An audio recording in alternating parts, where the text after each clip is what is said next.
విభిన్నంగా ఆలోచించే కార్యక్రమానికి స్వాగతం సుస్వాగతం. నేను మీ స్నేహ. మరి ఎప్పట్లానే ఈరోజు కూడా అనంతమైన జ్ఞానాన్ని మనకు అందించడానికి ప్రకృతి ఉమామహేష్ గారు మనతో ఉన్నారు. నమస్తే అండి. నమస్కారం అండి.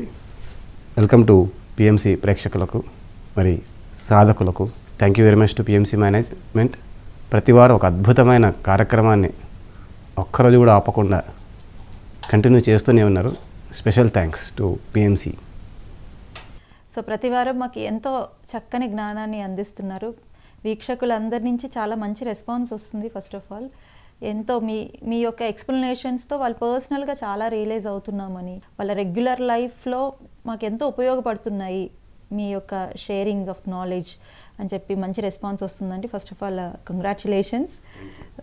అండ్ మరి ఈరోజు ఫస్ట్ క్వటేషన్, ఎంతగా మన అంతర్గతంలో మనం స్థిరమై ఉంటే అంతగా మనోశక్తి కలిగి ఉంటాం, గుర్తుంచుకోండి. మనోశక్తి మనసు యొక్క స్థితి మీద ఆధారపడి ఉంటుంది. మనసు అటు ఇటు కోతిలాగా చంచలంగా తిరుగుతూ ఉంటే శక్తి ఉన్నది కూడా పోతుంది, శక్తి విహీనంగా తయారవుతుంది. ఒక కోతి ఇక్కడ నుండి అక్కడికి, అక్కడి నుండి ఇక్కడికి జంప్ చేసి 100 సార్లు జంప్ చేసిన తర్వాత సహజంగా భౌతిక శక్తి వెళ్ళిపోతుంది. ఆ తర్వాత కూర్చుంటుంది జంప్ చేయలేక, అంటే అవసరానికి మించి అనవసరంగా జంప్ చేయడం వల్ల. అలాగే మనసు కూడా అవసరం లేకున్నా పలు విధాలుగా వెళ్తే ఉన్న శక్తి ఆ వెళ్ళిన దారిలో ఖర్చు అయిపోతుంది. డబ్బులు మన దగ్గర ఉన్నాయి, అటు ఇటు వెళ్ళి ఖర్చు పెడుతూ ఉంటే ₹1,00,00,000 ఉన్నా కూడా ఖర్చు అయిపోతుంది కొద్ది రోజులకి. అలాగే మనశక్తి కూడా కొద్దిగా ఉంటుంది మనకు, బై బర్త్ వచ్చి ఉంటుందో లేదా కొద్దిగా సాధన చేయడం వల్ల వచ్చి ఉంటుంది. మనం చేసే పనుల్లోనూ ఇష్టం కాకపోయినా డైవర్ట్ అయినా ఎలాంటి పనుల్లో అయినా సరే ఖర్చు అయితే అవుతూ ఉంటుంది. మరి ఆ శక్తి వేస్ట్ కాకుండా చూసుకోవాలంటే మనసు ఎప్పుడూ ఒక చోట కేంద్రీకృతమై ఉండాలి, ఒక చోట స్థిరమై ఉండాలి. స్టిల్నెస్ స్పీక్స్ అనే ఒక అద్భుతమైన పుస్తకం ఉంది, ఎకార్ట్ టోలే గారి. పవర్ ఆఫ్ నౌ బుక్ తర్వాత ఒక చిన్న పుస్తకం రాశారు, స్టిల్నెస్ స్పీక్స్ అని. అసలు ఆ పుస్తకం చదివితే స్థిరత్వం యొక్క ఎంత విలువ ఉంది స్థిరత్వానికి. అంటే మనసు స్థిరంగా ఉండి అంతర్మౌనంలో ఉంటే ఆ అంతర్మౌనం ఎంత అద్భుతంగా ఈ ప్రపంచంతో చక్కగా మాట్లాడగలుగుతుంది అనే దాని గురించి చాలా చక్కగా రాశారు. అందరూ చదవాల్సిన పుస్తకం స్టిల్నెస్ స్పీక్స్. ఓకే, దీన్ని ఏమైనా తెలుగులో, అంటే తెలుగు వాళ్ళకి మరి వచ్చిందో లేదో తెలియదు, తెలుగులో ట్రాన్స్లేట్ అయిందో లేదో తెలియదు. మొదటి పుస్తకం పవర్ ఆఫ్ నవ్ అయితే వర్తమాని భవ అనే పుస్తకంగా ట్రాన్స్లేట్ అయ్యింది తెలుగులోకి. ఓకే, స్పీక్స్ నాకు తెలిసి అయినట్లేదు, ఇంకా చాలామంది తెలియదు ఆ పుస్తకం యొక్క గొప్పతనం గురించి కూడా. చిన్న పుస్తకమే అది, బట్ చాలా అద్భుతమైన పుస్తకం. బట్ ఇంగ్లీష్ వచ్చిన వాళ్ళందరూ కూడా కంపల్సరీ ఈ బుక్ చదవమని సార్ సజెస్ట్ చేస్తున్నారు. ఎస్. సో మనం నిజంగా శక్తివంతంగా ఉండాలి అనుకుంటే, శక్తివంతంగా జీవించాలి అనుకుంటే అటు ఇటు పోకుండా మనసు ఇక్కడే ఉండడం అనేది చూసుకోవాలి. మనము క్యాజువల్గా టైంపాస్ కోసము ఏదో ఉన్నాము కదా ఏమవుతుందిలే అని సరదా కోసం అటు ఇటు పోతుంటాం. ఓకే, సరదాలు అవసరమే కొద్ది వరకు, కానీ అవసరానికి మించిన సరదాల వల్ల, అవసరానికి మించిన డైవర్షన్స్ వల్ల మన శక్తి కోల్పోతున్నాం అనే క్లారిటీ మనకు ఎప్పుడు ఉండాలి. అందుకే మానసిక స్థిరత్వము అనేది చాలా ఇంపార్టెంట్. మనసును ఎప్పుడు స్థిరంగా ఉంచాలి, ఒక చోట ఉంచాలి, అవసరమైన చోటనే ఉంచాలి. అవసరం లేని చోట నుంచి మన మనసుని తాబేల్లాగా అలా లోపల తీసేసుకోవాలి. ఎంతగా మనం లోపల తీసేసుకొని మనతోనే మన మనసును ఉంచుకుంటే శివుడు ఏం చేస్తాడు, పెద్ద లోకల్లో చాలా ఇబ్బంది అవుతుంటే అప్పుడు కళ్ళు తెరుస్తాడు. తప్పనిసరి పరిస్థితులను కళ్ళు తెచ్చి అలా ప్రపంచంలోకి వచ్చి మళ్ళీ లోపలికి వెళ్ళిపోతాడు. శివుడు మనకి బెస్ట్ ఎగ్జాంపుల్. అప్పుడప్పుడు కళ్ళు మూయడం కాకుండా ఎప్పుడు కళ్ళు మూసుకొని ఉండాలి, ఎప్పుడు మనలో మనం ఉండాలి, అప్పుడప్పుడు బయటికి వెళ్ళి రావాలి. శివుడు లాగా, శివుడు బెస్ట్ పాసిబుల్ ఎగ్జాంపుల్. మనం ఏం చేస్తాం, ఎప్పుడు బయట ఉండి అప్పుడప్పుడు లోపలికి వస్తాం. అది కాదు చేయాల్సిన పద్ధతి. ఎప్పుడు లోపల ఉండాలి, అవసరానికి బయటికి వెళ్ళి రావాలి. నార్మల్గా సాధారణంగా అంటే ధ్యానం నేర్చుకుని కొన్ని సంవత్సరాలు అయిపోయిన తర్వాత ఒక క్రమబద్ధీకరణ ఎక్కడో చోట మిస్ అవుతుంది, రెగ్యులారిటీ మిస్ అవుతుంది. అప్పుడేమవుతుందంటే ఏదో మనకి ఏదో ఒక ఛాలెంజ్ రావచ్చు. అప్పుడు మాత్రమే ఛాలెంజ్ వచ్చినప్పుడు మాత్రం స్ట్రిక్ట్గా ఒక 10 రోజులు 15 రోజులు, అంటే నేను పర్సనల్ ఎక్స్పీరియన్స్, నేను కూడా రెగ్యులారిటీ మిస్ అయినప్పుడు ఏదైనా ఒక ఛాలెంజ్ వచ్చినప్పుడు మళ్ళీ కూర్చొని మౌనంగా మెడిటేషన్ చేసుకోవటం ఒక 10-15 డేస్, మళ్ళీ దానికి తగ్గ ఎనర్జీ నేను కంప్లీట్ తీసేసుకున్నాక కంప్లీట్ రీఛార్జ్ అయిపోతాను నేను. నాకే అనిపించింది పర్సనల్గా, అంటే ఎప్పుడో మనకు ఏదో ఒక ఛాలెంజ్ వచ్చినప్పుడు మనం మెడిటేషన్ చేయటం కాదు, రోజు చేయాలి. రోజు చేస్తే ఏమవుతుందంటే అమ్మో ఇప్పుడు మెడిటేషన్ చేయాలని గుర్తుపట్టుకోవడం కాదు, రోజు చేయడం కూడా కాదు, ఎప్పుడు ధ్యాన స్థితిలో ధ్యానంలో ఉండాలి. అప్పుడప్పుడు బయటికి వెళ్ళి రావాలి. మనం ఏంటంటే రోజు చేస్తున్నాం ధ్యానం అనుకుంటాం, మిగతా 24 గంటల్లో 1 గంట తర్వాత 22 గంటలు, ఒక 2 గంటలు ధ్యానం చేసి 22 గంటలు విచిత్రమైన భౌతిక జీవితంలోకి వెళ్ళిపోతాం. అవసరం లేకున్నా కూడా వెళ్తూ ఉంటాం అటు ఇటు. దానివల్ల అవసరం లేకున్నా ఎనర్జీని కోల్పోతూ ఉంటాం, శక్తి విహీనంగా తయారవుతుంటాం. ఎప్పుడు ధ్యాన స్థితిలో ఉండాలి, ఎప్పుడు జ్ఞాన స్థితిలో ఉండాలి, అవసరానికి బయటికి వెళ్ళి రావాలి. జస్ట్ లాక్డౌన్ వచ్చింది, అత్యవసరమైన టైంలోనే బయటికి వెళ్ళాం, ఎంత అద్భుతంగా ఉంది. అలాగే మనసును కూడా అవసరమైతేనే బయట తీయాలి, మనసును కూడా అవసరమైన అయితేనే వేరే చోటికి పెట్టాలి, లేకపోతే మనతో ఉంచుకోవాలి. హాయిగా ఉంటుంది, ఎనర్జెటిక్గా ఉంటుంది. మరి చాలా మిస్ అవుతాం కదా, మిస్ అయ్యేది ఏమి ఉండదు. మనం బాగా 1 కోటి రూపాయలు సంపాదించి ఒక బెంచ్ కార్ కొట్టే ఎలా ఉంటుంది, మనతో ఎక్కువ డబ్బులు ఉంటే అద్భుతమైన ఒక వస్తువుని కొనగలుగుతాం. అలాగే ఎక్కువ శక్తి ఉంటే ఒక చిన్న పని చేసినా అది ఒక అద్భుతంగా తయారవుతుంది. మనం పనికిరాని ఎన్నో చేయడం కంటే ఒక అద్భుతం చేస్తే ఎంత బాగుంటుంది. అందుకే ఎప్పుడు మనసును ఎప్పుడు మనతో ఉంచుకోవాలి, మనసు స్థిరంగా ఉంచుకోవాలి, మనసుని మన లోపలే ఉంచుకోవాలి. అది ఒక శక్తివంతమైన విధానం. అంటే ఎప్పుడు అవేర్నెస్లో ఉంటే ఆటోమేటిక్గా ధ్యాన స్థితిలోకి వెళ్తామంటారా? అవేర్నెస్లో ఉండాలి, అవేర్నెస్లో ఉండడానికి ప్రయత్నించాలి. ఎలాంటి అవేర్నెస్ అంటారు? ఏది అవసరము ఏది అనవసరం అనే ఒక క్లారిటీ మనం పెంచుకొని దానికి తగినట్టుగా, అంటే మనకు కొన్ని ప్రిన్సిపల్స్ పెట్టుకోవాలి. మన జీవితానికి మన లక్ష్యానికి ఏమేమి అవసరం, మనకు ఎలాగైతే పత్రిక గారు 18 ఆదర్శ సూత్రాలు పెట్టారో ఒక ధ్యానికి, అలాగే మన జీవన విధానానికి కొన్ని సూత్రాలు మనం పెట్టుకోవాలి. ఆ సూత్రాలకు ఓకే అనిపిస్తేనే మనం బయటికి వెళ్ళాలి. ఆ నియమాలకు లేదా ఆ ప్రిన్సిపల్స్, కొంతమంది మనం చూస్తే చాలా పద్ధతి గల వ్యక్తి అనిపిస్తారు, ఎందుకంటే ఆ ప్రిన్సిపల్ ఆధారంగా వాళ్ళు జీవిస్తుంటారు. ఏ ప్రిన్సిపల్స్ లేకపోతే, ఏ ఆధ్యాత్మిక జీవన జ్ఞానము మనకు లేకపోతే అటు ఇటు ఎటైనా వెళ్తాం. అందుకే మనకు కొన్ని మనం పెట్టుకోవాలి, మనకు మనం పెట్టుకోవాలి. ఎవరో పెడితే అది నియమం అవుతుంది, మనకు మనం పెట్టుకుంటే అది జ్ఞానం అవుతుంది. ఒక లక్ష్యం ఒకవేళ మనకు ఉంటే మనం దానికి తగిన నియమాలు వస్తాయి. లక్ష్యము లేకపోతే జీవితానికి మనకు జ్ఞానము రాదు, దారి తెలియదు, ఎందుకు జీవించాలో తెలియదు. ఏ లక్ష్యము లేకపోవడం వల్ల, అలక్ష్యంగా ఉండడం వల్ల ఎటు పడితే అటు పోతాం. మనకంటూ ఒక ఆధ్యాత్మిక లక్ష్యం ఉంటే, నేను బుద్ధుని కావాలి, నేను ఇలా కొంచెం అంతర్మౌనాన్ని పెంచుకోవాలి, ఈ నెలలో నేను శక్తివంతునిగా తయారు కావాలి, ఒక లక్ష్యం ఉంది, దానికి తగినట్టుగా అన్నీ మన ఏది వద్దు ఏది కావాలి అనే నిర్ణయాలు వస్తాయి. ఏది మనకు ఉండదు, అందుకే ఏది పడితే చేసేస్తూ ఉంటాం. రైట్ సార్, చాలా చక్కగా ఎక్స్ప్లెనేషన్ ఇచ్చారు. Next quotation. ఎందుకు పుట్టామో అర్థం కానంత వరకు ఎలా జీవించాలో అర్థం కాదు తెలియదు, ఎలా జీవించాలో అర్థం కానంత వరకు ఎందుకు ఆనందం లేదో అర్థం కాదు, ఎందుకు ఆనందం లేదో అర్థం కానంత వరకు ఎందుకు జీవిస్తున్నామో కూడా అర్థం కాదు. చాలా బాగుంది సార్ కొటేషన్. ఇందాక అన్నట్టు ఒక లక్ష్యం లేదనుకోండి, మరి ఏం చేయాలి మన జీవితంలో అర్థం కాదు. అంటే ఆ లక్ష్యం ఏంటి? జీవిత లక్ష్యము. జీవిత లక్ష్యం అంటే మనం ఈ భూమి మీదకి ఎందుకు వచ్చాము? ఉద్యోగం చేయడానికి వచ్చామా, సంసారం చేయడానికి వచ్చామా, అలా అని అనుకుంటుంటాం. మనం డబ్బులు సంపాదించడానికి వచ్చామనో, లేదంటే 1 కోటి రూపాయలు మనం పోగేయడానికి వచ్చామనో, లేదంటే ఒక అమ్మాయిని చూసి మంచిగా ప్రేమించి జీవితకాలం ఒక దేవదాసులాగా దాసోహం అయిపోవడానికి వచ్చామనుకుంటుంటాం. సంసారం కోసం మనం వీటి కోసం రాలేదు. అవి మన జీవితంలో భాగాలు అంతే. సంసారం ఒక భాగం, పెళ్ళి ఒక భాగం, ఉద్యోగం ఒక భాగం, అంతే. అది లక్ష్యము కాదు. ఇవన్నీ భౌతిక అవసరాలు. ఉద్యోగం భౌతిక అవసరం, ఉద్యోగం జీవిత లక్ష్యం కాదు. ఒక బుద్ధుడిగా కావడానికి మనం వచ్చాం. ఒరిజినల్గా మనలో ఉన్న దైవత్వాన్ని బయటికి తీయడానికి వచ్చాం. ప్రతి ఒక్కరూ పుట్టిన కారణం అదే. ఒక్కొక్కరికి ఒక్కొక్క కారణం ఏమీ లేదు. ఆ కారణాన్ని సాధించే విధానం మారొచ్చు. నేను మాట్లాడుతూ, స్పీచ్లు ఇస్తూ, పుస్తకాలు రాస్తూ నేను పొందొచ్చు. ఇంకొకరు ఒక సేవా కార్యక్రమం చేస్తూ పొందుతారు. లక్ష్యం ఒకటి అందరికీ కామన్. అంటే బుద్ధత్వము, ముక్తి, మోక్షము, ఏదో రకరకాల పేర్లు పెట్టుకోవచ్చు. అది యాక్చువల్గా మనం పుట్టిన లక్ష్యం. ఆ క్లారిటీ మనకు వస్తే మనం ఇందాక అనుకున్నట్టు మనం ఏది చేయకూడదో ఏది చేయాలో అర్థమవుతుంది. అంటే ఎలా జీవించాలో మనకు అర్థమవుతుంది. మనకందరికీ అర్థం కాలేదు ఎలా జీవించాలో, ఎందుకంటే లక్ష్యం లేదు. నేను బుద్ధుడిగా కావడానికి పుట్టాను, నేను బుద్ధుని కావాలంటే నేను ఏమి చేయాలి అనే మనకు ప్రశ్న వస్తుంది. అప్పుడు ఎలా జీవించాలో మనకు అర్థమవుతుంది. ఎలా జీవించాలో అర్థం కాకపోతే ఏమవుతుంది? ఏది పడితే అది చేసేస్తాం. అప్పుడు ఒకరోజు బాగానే ఉంటుంది, ఇంకొక రోజు బాగుండదు. అంటే జీవితంలో ఒడిదుడుకులు వస్తూనే ఉంటాయి. ఇంకా ఎందుకు ఏది ఎలా ఏమవుతుందో అర్థం కాని ఒక అగమ్య గోచరంలో మనం ఉంటాం. అంతా కష్టపడుతూనే ఉంటాం, రక్త మాంసాలన్నీ మనకు అన్నీ ఖర్చు పెడుతూ ఉంటాం, కానీ ఏ ఆనందము పొందం. ఎందుకంటే అవుట్పుట్ లేదు, ప్రొడక్టివిటీ లేదు, మనకు ఒక దిశానిర్దేశం లేదు, దానివల్ల ఆనందం రాదు. మొదటి రోజులో బాగానే ఉంటుంది, ఒక నెల రోజులు, 6 నెలలు, ఒక సంవత్సరం. కొన్ని సంవత్సరాల తర్వాత 5 ఏళ్ళు 10 ఏళ్ళ తర్వాత వెనక్కి తిరిగి చూసుకొని ఇంత కష్టపడి ఇంతగా నేను వీరి కోసం, అమ్మ కోసం, అక్క కోసం, సంసారం కోసం, ఉద్యోగం కోసం ఇంత చేసి ఏమి సాధించాను, ఏమి పొందాను, నాకంటూ ఏమీ లేదే అని ఒక బాధ వస్తుంది. అంటే దుఃఖం మొదలైపోతుంది, అంటే ఆనందాన్ని కోల్పోతాం. ఆనందం పోయిందంటే ఇంకా అయిపోయింది జీవితం.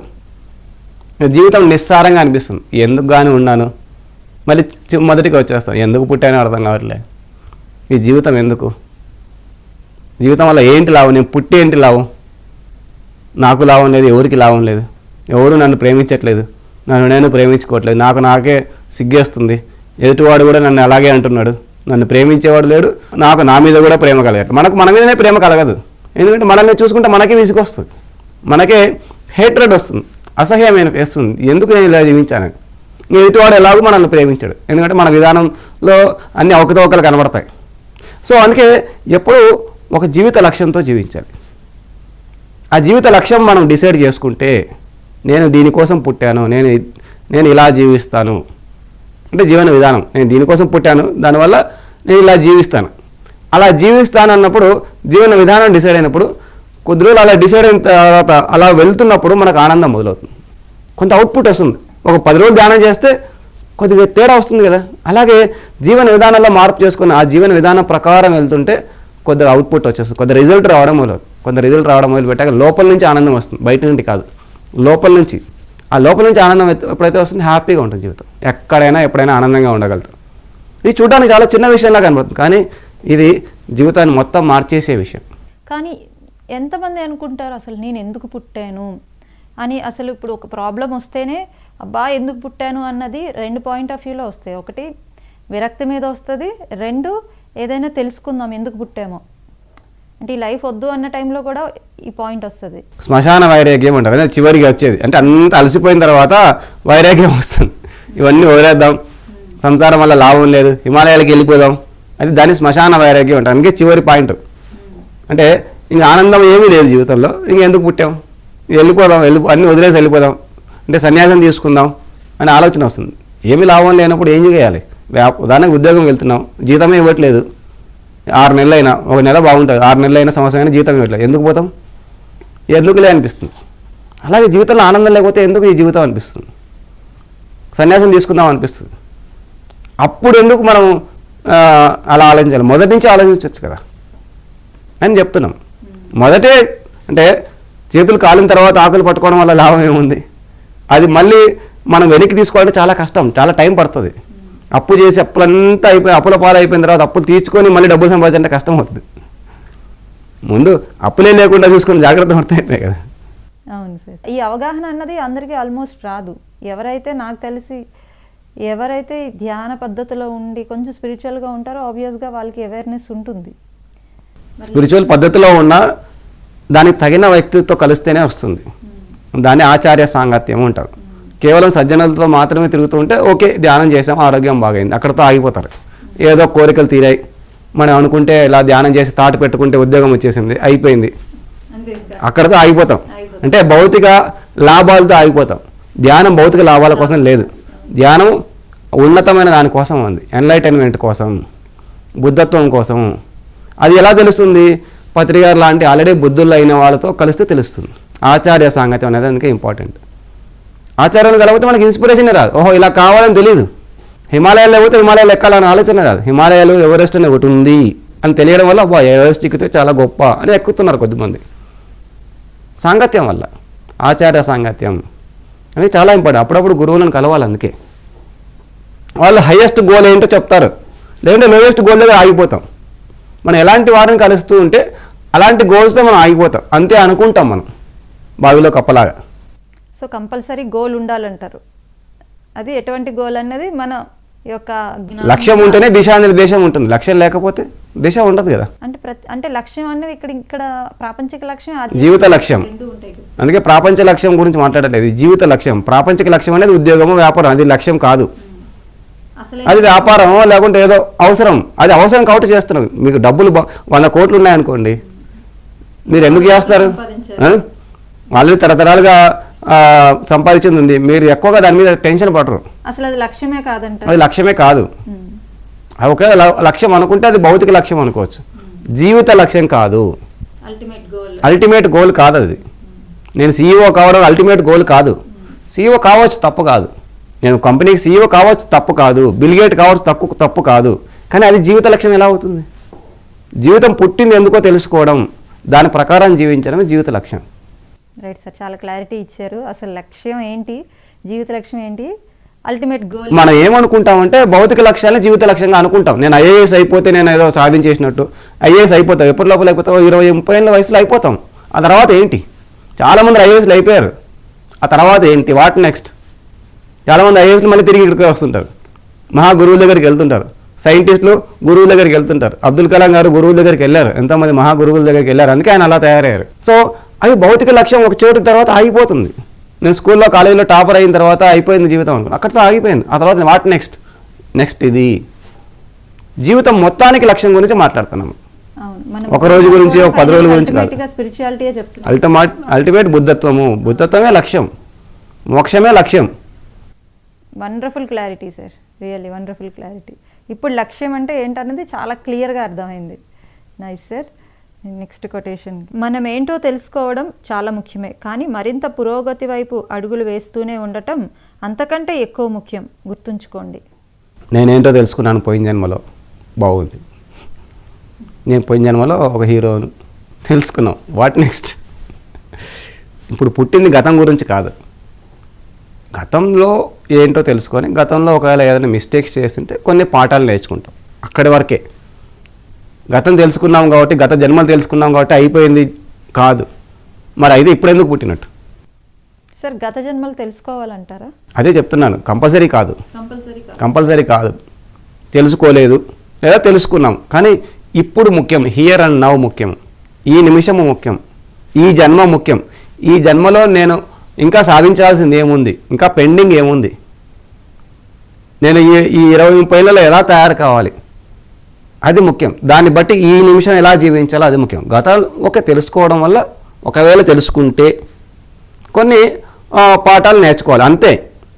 నేను తెలుసుకున్నాను కాబట్టి మహామేధావిని అయిపోయినాను అనుకోవడం అనేది సరైన విధానం కాదు. చాలామంది అంటుంటారు నేను తెలుసుకోలేకపోయాను, బాధపడుతుంటారు. తెలుసుకోవాల్సిన అవసరం ఏముంది? ఒక భౌతిక చదివితే ఏం చేయాలో జీవితంలో అర్థం కాదా? కంపల్సరీ కాదు. ఒక భౌతిక చదవండి, లేకుంటే ఒక స్వామి రామకృష్ణ రాసిన పుస్తకం చదవండి, లేకుంటే ఒక వైవ్యాత్మకత చదవండి, మొత్తం తెలిసిపోతుంది సారాంశం, ఎలా జీవించాలి. చివరికి ఈ జీవితం ఎలా జీవించాలనేది కావాలి కదా. తప్పనిసరి అయితే కాదు. ఒకవేళ తెలుసుకున్న అక్కడితో ఆగారానికి లేదు.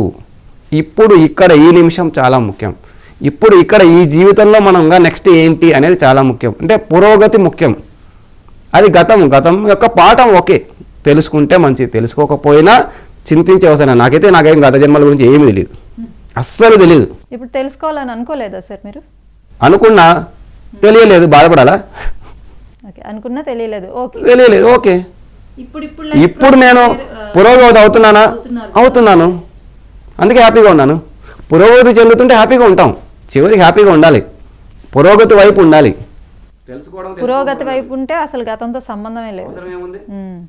గతంలో నేను ఎలక్ట్రికల్ ఇంజనీరు, ఇప్పుడు సాఫ్ట్వేర్ ఇంజనీరు. ఇప్పుడు ఏం అవసరం నాకు, నేను ఎలక్ట్రికల్ ఇంజనీర్తో. ఇప్పుడు నేను సాఫ్ట్వేర్ ఇంజనీర్గా నేను ఏం చేయాలి, అది నా పురోగతి. గతం నేను ఎలక్ట్రికల్ ఇంజనీరింగ్ కాలేజీలో లేదా నేను లెక్చరర్, అది గతం. అప్పుడు ఏదో మిస్టేక్స్ చేసి ఉంటాను, తెలుసుకున్నాను, అయిపోయింది, అక్కడ వరకే. అది పెద్దగా ఉపయోగం ఏమీ లేదు ఇక్కడ. ఈ జీవితము మనం ఇప్పుడు పుట్టింది ముఖ్యం, ఇప్పుడు ఎందుకు పుట్టామో ముఖ్యం, ఇప్పుడు ఎలా జీవించాలో ముఖ్యం, ఎలా జీవించాలో అలాగే జీవిస్తున్నామో లేదా తెలుసుకోవడం ముఖ్యం. ఇంకొక రకంగా జీవిస్తున్నామా అంటే సెల్ఫ్ అనాలిసిస్ చేసుకుంటూ వాట్ నెక్స్ట్, ఈ జన్మను ఉత్తమంగా తయారు చేసుకోవడం ముఖ్యం. ఏది గొప్ప ఏం కాదు, ఏది తక్కువ కూడా కాదు. తెలుసుకోవడం గొప్ప కాదు, తెలుసుకోకపోవడం తక్కువ కాదు. తెలుసుకోకపోయిన వాళ్ళు ఫీల్ అయ్యే అవసరం లేదు. చాలామంది ఫీల్ అవుతుంటారు, పాపం. ఫీల్ అయ్యే అవసరం ఏం లేదు. ఇప్పుడు బాగా జీవిస్తున్నావా, ఇప్పుడు ఒక భగవద్గీతలో చెప్పిన ఒక పాయింట్ ప్రకారం జీవిస్తున్నావా? ఆల్రెడీ శ్రీకృష్ణుడు అంతా చెప్పేశాడు కదా, మళ్ళీ శ్రీకృష్ణుడు కలవాల్సిన అవసరం ఏముంది? ధ్యానం చేసామండి, శ్రీకృష్ణుని కలుస్తాం, ఏం చెప్తాడు శ్రీకృష్ణుడు?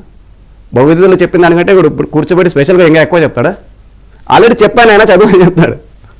ఆల్రెడీ చెప్పాడు కదా, దాన్ని ఉపయోగించుకుంటున్నావా? నాకు డైరెక్ట్గా శ్రీకృష్ణుడే కావాలి. ఎందుకు కావాలి శ్రీకృష్ణుడు? అంత ఉత్తమమైన వాడుగా నువ్వు? శ్రీకృష్ణుడు ఆల్రెడీ చెప్పిన దాన్ని ఉపయోగించుకో, రాముడు ఆల్రెడీ చెప్పిన దాన్ని ఉపయోగించుకో. సులభం కదా, ఇంకా ఈజీ అది, అవును, చాలా సులభం. ఆల్రెడీ మహాయోగులు వ్యాసుడు లాంటి వారు గ్రంథస్థం చేసి మనకి ఇచ్చారు, చాలా కష్టపడి. ఉపయోగించుకోవచ్చు కదా. ఉపయోగించుకోవాలంటే మన కళ్ళ ముందు చాలా ఉన్నాయి.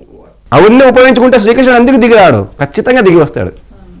భక్తుల పట్ల దేవుడికి ఉండదా దయా జాలి ఉండదా? ఒక మనిషికే ఉంటుంది. ఒక స్కూల్ టీచరు ఒక స్టూడెంట్ సరిగ్గా చదువుతుంటే చాలా ప్రేమ వస్తుంది. మన నిజంగా ఆ ధ్యానంలో ఆ జ్ఞానంలో ఉంటే ఖచ్చితంగా శ్రీకృష్ణుడు దిగి వచ్చి మనకు హెల్ప్ చేస్తాడు. అలా మనం జీవించాలి అంటున్నాను. Right sir. అయితే మరొక కొటేషన్, ప్రపంచంలో అందరూ పుడుతున్నారు, నేను పుట్టడంలో పెద్ద విశేషం లేదు, నేను తగ్గించడం మొదలు పెట్టినప్పుడే అసలు పుట్టినట్లు, అసలు పెరగడం మొదలైనట్లు అంతే. ఇది రీసెంట్గా నా బర్త్డే రోజు చాలామంది విషెస్ చెప్తుంటే రాసిన కొటేషన్ కోట్. సో చాలా మంచి కొటేషన్ వచ్చింది సార్, అంటే సందర్భానుసారంగా వచ్చింది. ఆ రోజు అందరూ కంగ్రాట్స్, సూపర్, అది ఇది అంటే నేను ఏం సాధించాలని, నేను గొప్పవాడిని అయ్యాను. పుట్టాం అందరం, బాగానే ఉంది, పుట్టుక సెలబ్రేట్ చేసుకోవాలి, తప్పేం కాదు. కానీ ఊరికే బర్త్డే చేసుకుంటే ఏంటి లాభం? అందరం పుడుతున్నాం, అందరూ చచ్చిపోతున్నాం. మన అమ్మ నాన్నలు పుట్టారు, చచ్చిపోయారు. మన ముత్తాతలు పుట్టారు, చచ్చిపోయారు. కోట్ల మంది పుట్టారు, చచ్చిపోయారు. అది ఇంపార్టెంట్ కానే కాదు. ఈ నేను తగ్గించుకోవడం అంటే నేను సాఫ్ట్వేర్ ఇంజనీర్ను, నేను హీరోని, నేను మగవాడిని, నేను ఇది, నేను ధనవంతుడిని, ఈ నేనుని పక్కన పెడితే అంటే సెల్ఫ్ ఐడెంటిఫికేషన్ ఉండకూడదు అంటారా? సెల్ఫ్ ఐడెంటిఫికేషన్ వేరు, సెల్ఫ్ ఈగో వేరు. నేను ఇది అని తెలుసుకోవడం వేరు, నేను ఇది అని ఇంకొకరితో పోల్చుకుంటూ అనుకోవడం వేరు, అంటే అహంతో అనుకోవడం వేరు. Self realization is fine. Self ego అంటే ఇంకొకరితో పోల్చుకుంటూ ఈ ప్రపంచంలో నేను అంటే ఎక్కువ, మీకంటే నాకు 100 కోట్లు ఎక్కువ ఉన్నాయి, మీకంటే నేను ఒక పొజిషన్ పెద్దది ఉన్నాను, అది నేను అంటే నేను గుడ్ స్టూడెంట్ అనుకునేవాడిని, నేను ఇంజనీర్ని అనుకునేవాడిని. ఎన్ని ఎక్కువసార్లు నేను అనుకుంటే అంత పెరిగిపోతున్నట్టు. సో ఈ నేను పక్కకు పడేప్పుడు ఆత్మస్థితి స్టార్ట్ అవుతుంది. నేను అనేది మానసిక స్థితి, ఇది మనసుకు సంబంధించిన అహం. అది మనం ఆత్మస్థితిలో జీవించడం మొదలుపెట్టినప్పుడు ఒరిజినల్గా మనం పుట్టినట్టు. ఈ మనసు యొక్క స్థితిలో జీవించడం మనం ఎప్పటివరకు చేస్తాం, అప్పటి వరకు ఇంకా ఈ లౌకికంలోనే ఉంటాం. నేను అనేది ఎక్కడి నుంచి వస్తుంది? లౌకికంలో నుంచి వస్తుంది, ఆధ్యాత్మికంలో నుంచి రాదు. ఆధ్యాత్మికం అంటే ఆత్మకు సంబంధించిన విద్య, అంటే ఆత్మస్థితిలో జీవించడం. నేనును పక్కన పెట్టనంత వరకు మనం ఆత్మస్థితిలో జీవించలేము. ఎంత పర్సంటేజ్ పక్కన పెడితే అంత ఆత్మస్థితిలో ఉంటాం. రోజు కొద్దిసేపు పక్కన పెడుతుంటాం మనం, చాలామంది పక్కన పెడుతుంటారు, పర్సంటేజ్ డిఫరెన్స్ ఉంటుంది. ఒక్కొక్కరికి 99% నేనులో ఉంటారు, 1% ఆత్మస్థితిలో ఉంటారు. కొందరు 50% ఆత్మస్థితిలో, 50% అటు ఇటు ఉంటారు. మనం పర్సంటేజ్ పెంచుకుంటూ వెళ్ళాలి, నేను పర్సంటేజ్ తగ్గించుకుంటూ. అలాగే చిన్నప్పుడు పుట్టాం భౌతికంగా, మెల్లగా నడవడం మొదలుపెట్టాం, ఇప్పుడు భౌతికంగా పెద్దగా. అలాగే నేను కొంచెం తగ్గించుకున్నాం, ఇంకా తగ్గించుకుంటూ వచ్చేద్దాం. అంటే అది పెరుగుదల, అంటే ఆత్మస్థితి పెరుగుతూ పోతుంది. అది ఒరిజినల్గా పెరిగినట్టు. ఎంతగా 24 గంటల్లో ఈ నేనును పక్కన పెడితే అంతగా పెరిగినట్టు. అప్పుడు ఏమవుతుందంటే ఈ ఆత్మకు ఉన్న లక్షణాలు, ఈ ప్రేమ, కరుణ, దయ, జాలి, స్వార్థము, ఇవన్నీ పోయి అంటే నిస్వార్థము వచ్చేసి, ప్రేమ వచ్చేసి, దయ వచ్చేసి, కరుణ వచ్చేసి మన జీవన విధానం మారిపోతుంది, మన ఆలోచన విధానం మారిపోతుంది. ఒక బుద్ధుడు ఎలా ఆలోచిస్తాం అలా ఆలోచిస్తాం. లేకపోతే నేను అంటే నా డబ్బులు కాబట్టి నా అవతలవాడు మోసం చేసైనా నేను డబ్బులు పోగేసుకోవాలి. అదే ఆత్మవిద్యలో ఉన్నవాడు అవతలవాడు నేను వేరు కాదు కదా, ప్రేమ, వాడికి అవసరమైతే ఇద్దాం, అవసరమైతే ఇంకా మనమే హెల్ప్ చేద్దాం, ఎందుకు లాక్కోవాలి, అది సహజంగా వచ్చేస్తుంది. సో ఈక్వాలిటీ అనేది పెరుగుతుంది అంటారు. ఈక్వాలిటీ పెరుగుతుంది, ప్రేమ పెరుగుతుంది, అవతల వారికి సహాయం చేసే గుణం పెరుగుతుంది, సేవా గుణం పెరుగుతుంది, ధర్మం పెరుగుతుంది, సత్యం పెరుగుతుంది, అన్నీ పెరుగుతాయి. ఈ నేను పక్కన పెడుతూ ఉన్నంతసేపు ఎంత పర్సెంటేజ్ పక్కన పెడితే అంతగా ఇవన్నీ పెరుగుతాయి, సహజంగా పెరుగుతాయి. అవన్నీ ఆత్మ యొక్క సహజ లక్షణాలు. ఆనందం పెరుగుతుంది, నవ్వుతూ జీవిస్తాం. చిన్నపిల్లలు నవ్వుతూ ఆడుకుంటూ ఉంటాడు హ్యాపీగా. అలాగే యోగి కూడా అలాగే ఉంటాడు, ఎప్పుడు ఆనందంగా ఉంటాడు ఎక్కడైనా. అందుకే చిన్మయ ఆనందము అంటూ ఉంటారు. వాళ్ళు చిన్మయానందంలో ఉంటారు. ఎందుకంటే ఏమీ లేదు ఇక్కడ, నేను లేదు, నాది లేదు, హ్యాపీ, పోయేది లేదు, వచ్చేది లేదు. లేదంటే లాక్కోవడం అనేది ఉంటుంది. నేను ఉంటే లాక్కోవాలి, ఎందుకంటే ఇక్కడ పోగేసుకోవాలి, జాగ్రత్తగా ఉండాలి, ఫ్యూచర్ సెక్యూరిటీ. అవతల నుంచి లాక్కోనైనా సరే నేను జాగ్రత్తగా ఉండాలి. అవతల నుంచి లాక్కుంటే కర్మకు అంటుకుంటుంది కదా, కర్మ వచ్చేసి అంటుకొని ఏదో ఒకసారి మళ్ళీ మనం తోస్తుంది కదా, అది అర్థం కాదు. కర్మ సిద్ధాంతం అర్థం కాదు నేనులో ఉన్నంతసేపు. స్వార్థం ఒక్కటే అర్థమవుతుంది. నన్ను నేను ఎలాగైనా పెంచుకోవడం అనేది అర్థమవుతుంది. నన్ను నేను ఇంకొకరిని తగ్గించి పెంచుకుంటే గొప్ప కాదు. ఇంకొకరిని పెంచుతూ నేను కూడా పెరగాలి, ఇంకొకరికి సహాయం చేస్తూ నేను పెరగాలి. అవన్నీ ఎప్పుడు వస్తాయి? నేను పక్కన పెడితేనే కదా. నేను పక్కన పెట్టకుండా నేను చాలా చేసాను, చాలా ఆధ్యాత్మికంగా ఉన్నాను, నేను చాలా మంచివాడిని, మంచి అహము. అంటే ఇక్కడ నేను మంచివాడిని అని చెప్పడం కూడా అక్కడ అహమేనా? మంచి అహం. నేను మంచివాడిని అయితే ఆటోమేటిక్ మీకు తెలుస్తుంది. నేను చెప్పే అవసరం ఏముంది? నేను మీకు చెప్పాలి నేను మంచివాడిని అని. నేను చెప్తున్నాను పదే అంటే రెండోసారి మూడోసారి చెప్తున్నాను అంటే నేను మంచి అహంలో ఉన్నాను. నేను అనుకుంటున్నాను పదే అంటే నేను మంచి అహంలో ఉన్నాను. మంచి అనే అహంలో ఉన్నారు. అయితే ఒక రకమైన తెలియని చాలా అద్భుతమైన అహం. అహము రకరకాలుగా ప్రయత్నిస్తుంది మనల్ని తోసేయడానికి. నేను వినయవంతుడిని, వినయ అహం. అంటే మంచి కూడా ఒక ముసుగు అంటారా మీరు? ఒక రకమైన ముసుగు. మంచివాడిగా ఉండు, మంచివాడిగా అనుకోకు. నేను మీకంటే చాలా మంచివాడని, నాకు రెస్పెక్ట్ ఇవ్వట్లేదు, ఇవన్నీ మొదలవుతాయి. అసలు మంచిగా ఉండడం అంటే ఏంటి సార్ మీ దృష్టిలో? అసలైన మంచి ఏంటంటే మనకు ఒక సత్యం తెలిసి, అంటే నేను ఆత్మను అని తెలిసి, ఆ ఆత్మ యొక్క విధానాలను బట్టి జీవించడం. ఆ ఆత్మ విధానాలు ఏంటో మనకు తెలియదు, దానికి రెఫరెన్స్ మనకు కావాలి. దానికోసం భగవద్గీత చదవాలి, దానికోసం ఉపనిషత్తులు చదవాలి, దానికోసం వేదాలు చదవాలి. నిజంగా ఒక ఎన్లైటెండ్ మాస్టర్ చెప్పిన విధానాలు నిజంగా పాటించడమే మంచి, అసలైన మంచి.